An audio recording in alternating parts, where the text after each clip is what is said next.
नमस्कार, स्वागत है आपका। आप देख रहे हैं एनबी न्यूज और मैं हूं आपके साथ श्रेया दीक्षित। प्रधानमंत्री ग्रामीण सड़क योजना में सरकार ने गांव-गांव तक सड़क तो निकाल दी है, लेकिन इसका रख रखाव में काफी कमी आ रही है। जी हां, हम बात कर रहे हैं मध्य प्रदेश के उज्जैन में स्थित महिदपुर की, जहां लोगों को निकलने में काफी समस्या आ रही है। सड़कों पर कीचड़ ही कीचड़ देखा जा रहा है, जिसके चलते गांव वासियों को परेशानियों का सामना भी करना पड़ रहा है। गांव में रह रहे लोगों का कहना है कि पिछले 3 साल से बार बार प्रशासन को समस्या के बारे में बताया जाता है, लेकिन हमारे परेशानी को सुनने के लिए कोई भी तैयार नहीं है।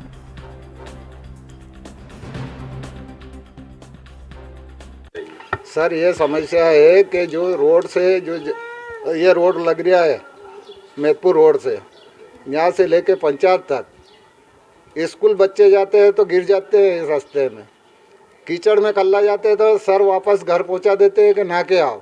जब नहा के जाते हैं तो वापस गिर जाते हैं, तो फिर वो दिन भर मतलब पढ़ने जा ही नहीं सकते हैं। ये हालत हो रही है।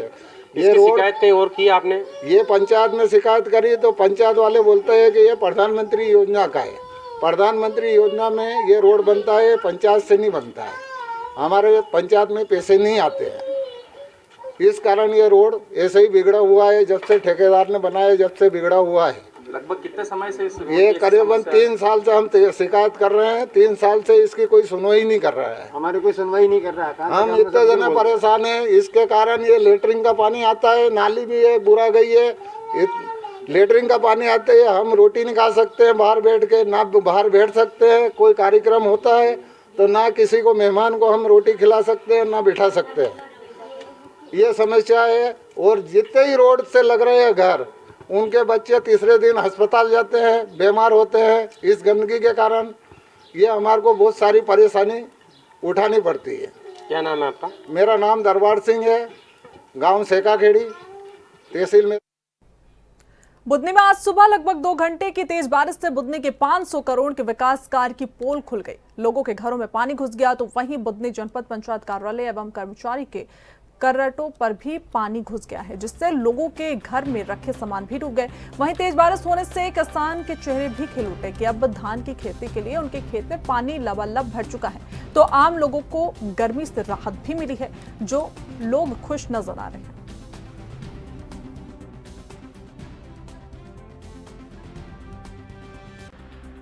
हम तो किसान हैं, पानी का इंतजार ही कर रहे थे। गर्मी बहुत पड़ रही थी, बारिश से किसानों को फायदा हुआ। अच्छा लबालब पानी हो गया है, तो अच्छा बारिश होने से अच्छे फसल का वो होगा। हमारा कौन भरपाई करेगा? और नगरपालिका से हमने 3-4 बार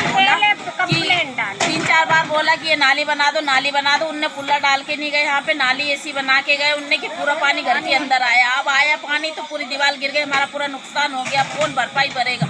पूरे दाना गल्ला पानी जितना रख, सब गल्ला पानी सब गीला हो गया। हमारा आटा सीधा, तेल नमक मिर्ची सब चला गया हमारा। आज बुधनी में बारिश हुई, क्या कहना चाहेंगे आप?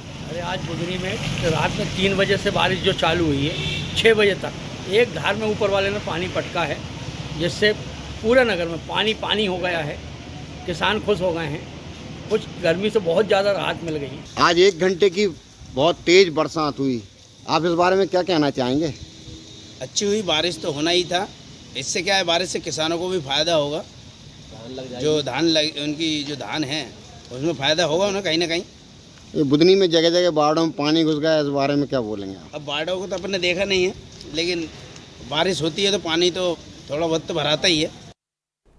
गुरु पूर्णिमा के पर्व पर देश भर में गुरु आश्रमों एवं मंदिरों पर रामायण पाठ, भजन कीर्तन, कन्या भंडारा जैसे कई कार्यक्रम आयोजित किए जा रहे हैं। आज लोग अपने अपने गुरुओं के आश्रम पर जाकर उनका फूल मालाओं से सम्मान करके उनका आशीर्वाद भी ले रहे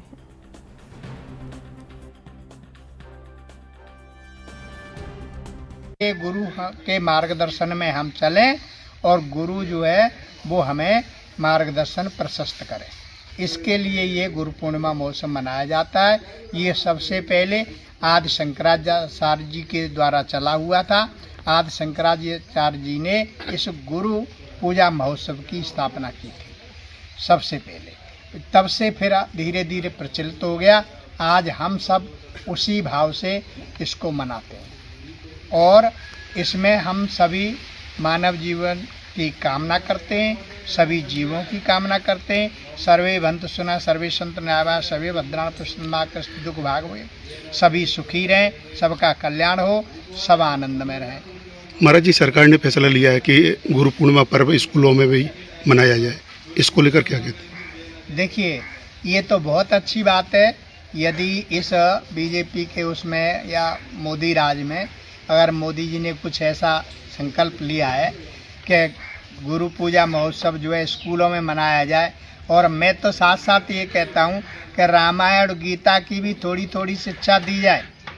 जिस प्रकार से उर्दू का एक शिक्षक मदरसे में होता है, इसी प्रकार से आध्यात्म गुरु की हर स्कूल में स्थापना की जाए और वह आध्यात्म शिक्षा 1 घंटे बच्चों को दे। हमारे बच्चों को क्या आज माँ बाप को पता नहीं है कि राम जी कितने वर्ष वनवास गए, राम जी कौन थे, कृष्ण जी कौन थे। अब बच्चों को क्या संस्कार देंगे? तो इसीलिए ये बहुत अच्छी। बस्तर जिले के धनपुंजी में ग्रामीण की नाले में डूबने से मौत हो गई। बताया जा रहा है कि ग्रामीण शनिवार शाम को नाले में मछली पकड़ने गया हुआ था, लेकिन युवक पानी में डूब गया, जिससे उसकी मौत हो गई। एसडीआरएफ के बचाव दल को मौके पर भेजा गया, लेकिन तब तक ग्रामीण की मौत हो चुकी थी।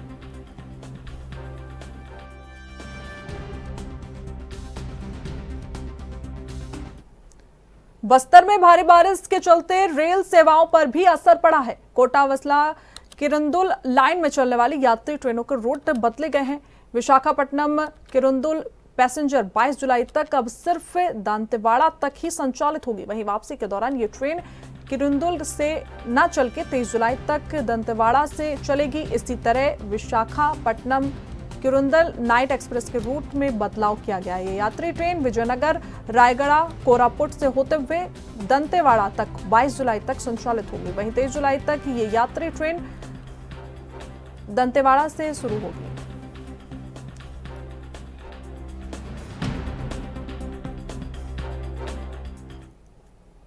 कल से छत्तीसगढ़ में विधानसभा सत्र शुरू होने जा रहा है। छत्तीसगढ़ में बिगड़ते कानून व्यवस्था को लेकर कांग्रेस ने सरकार को घेरने की रणनीति तैयार की है। पार्टी पदाधिकारी सड़कों पर और विधायक विधानसभा में सरकार पर हमला बोलेंगे। ये बात छत्तीसगढ़ कांग्रेस के प्रदेश अध्यक्ष ने दीपक वैज ने आज कही है। उन्होंने कहा कि सरकार की नाकामियों पर विरोध किया जाएगा और कांग्रेस के पास मुद्दों की कमी नहीं है। गहरी नींद में सोई सरकार को जगाने का काम किया जाएगा। शुरुआत हो रही है, 5 दिन का है, लेकिन कांग्रेस पार्टी ने बेहतर तैयारियां की है। आज विधायक दल की बैठक भी हमारे लीडर ऑफ ऑपोजिशन ने रखे हैं और बहुत से रणनीतियों पर चर्चा होगी। हमारे पास मुद्दों की कमी नहीं है। इस 6 से 7 महीना सरकार की नाकामियों को लेकर हम विधानसभा के अंदर और विधानसभा के बाहर सड़कों पर लड़ाई लड़ेंगे। कानून व्यवस्था को लेकर पूरे प्रदेश में बुरी हालत है। लचर कानून व्यवस्था, सरकार का कोई नियंत्रण नहीं है। सरकार अपराधियों को बचाने का काम कर रही है। इन मुद्दों को लेकर 24 जुलाई को कांग्रेस पार्टी ने निर्णय किया है कि विधानसभा घेराव करेगी और इसके लिए कांग्रेस पार्टी ने पूरी तैयारी की और आने वाला समय में निश्चित रूप से इस सरकार को कुंभकर्ण की नींद से जो सरकार सोई है उसको जगाने का काम। नगरीय निकाय चुनाव के नजदीक आते ही विभिन्न कार्यक्रमों के जरिए राजनीतिक दल आप लोगों तक पहुंचाने का प्रयास कर रही है।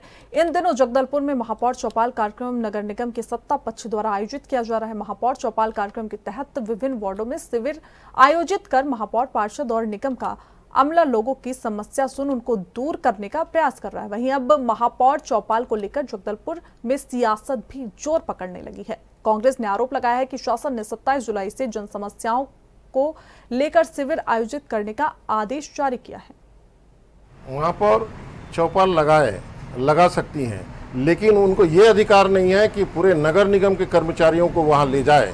और क्या एक घंटे से 2 घंटे में किसी की समस्या का समाधान हो सकता है? सिर्फ उंगली दिखाकर फोटो खिंचाने से किसी की समस्या का समाधान नहीं होता है। बीजेपी वाले की कठपुतली बन गई है महापौर, सरासर वो गलत कार्य कर, इसकी निंदा भी करता हूँ मैं। अगर ये कोई भी चौपाल लगाना है, इसने शासकीय कर्मचारियों को ले जाना है तो उसका शासन के प्रस्ताव आता है, उसके बाद ही शासन बोलती है, तो उस समय फिर उनके जन चौपाल लगाया जाना उचित होता है। भाजपा का रणनीति के तहत ये राजनीतिक लाभ लेने के लिए बीजेपी महापौर को कठपुतली की तरह नचा रही है। जैसा जैसा बोलने से वैसा वैसा कर रही है महापौर। उनका भी अपना सोच होना चाहिए, विचार होना चाहिए। और महापौर ने ये साबित कर दिया कि वह 4.5 साल तक अपनी जनता की समस्याओं का समाधान नहीं की, इसलिए इनको जन चौपाल लगाना पड़ रहा है। देखिए, जैसे अभी पूरे नगर निगम जगदलपुर शहर में पूरे 48 वार्ड है और जनता की समस्या, जनता के बीच में जाना मुझे लगता है कि बहुत जनता के लिए लाभदायक है। और हमने प्रवीर वार्ड से शुरू किया है, विजय वार्ड भी कर चुके हैं और कल हमने महाराणा प्रताप और छत्रपति शिवाजी किया है।